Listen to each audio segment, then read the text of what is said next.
Wildlife and narcotics trafficking are serious crimes with devastating consequences for Tanzania's natural resources, economy, and security.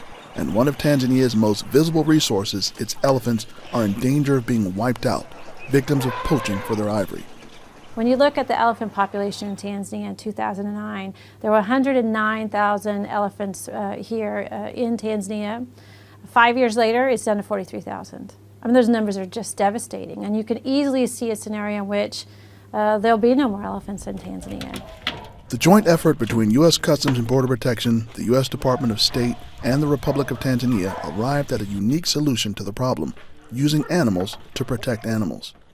The ambassador worked in the White House as the Deputy Chief of Staff when President Obama came here 3 years ago and presented the executive order on wildlife trafficking.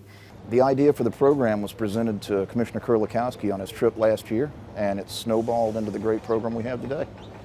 In 2015, 4 Tanzania police officers were specially selected from Tanzania Police's Dog and Horse Unit to travel to the U.S. to train as canine handlers at CBP's world-class canine training facility in El Paso, Texas. This is the first ivory detection program ever created by the CBP K-9 program. We had to also custom tailor this particular curriculum to meet the needs of our students and then to meet the needs of their operational environments. All 4 students are going to be working at the seaport and airport operations, and these dogs had to be specifically trained to be able to be deployed in those environments. The officers and their detector dogs, 4 Belgian Malinois, underwent 10 weeks of intensive training, learning to work together to detect ivory, narcotics, and other banned substances. The Belgian Malinois is a very particular breed that we really like utilizing.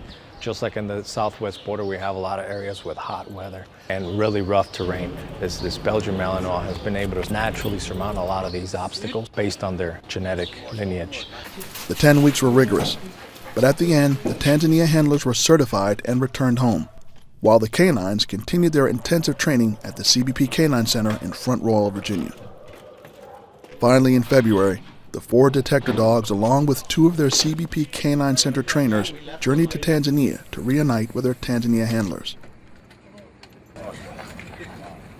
Now it was time for 5 more weeks of rigorous training together and bonding, in the very environments they will be working in: the seaport at Dar es Salaam and the cargo facility at Julius Nyerere International Airport.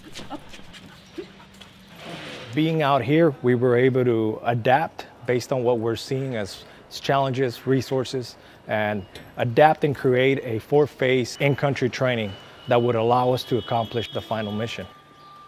Finally, in March, at the end of the 5 weeks, the Republic of Tanzania and the U.S. government held a ceremony to recognize the achievement of the 4 Tanzania officers, the formal reception of the canines into service, but just as importantly, the ability of the 2 governments to work together to increase Tanzania's capacity to combat poaching and illegal smuggling.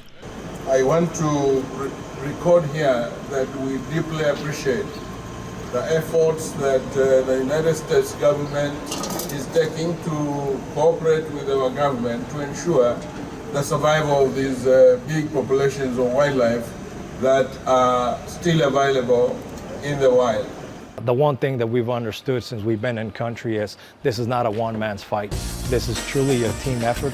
There are multiple agencies, multiple entities out there joined together as a team trying to make this work.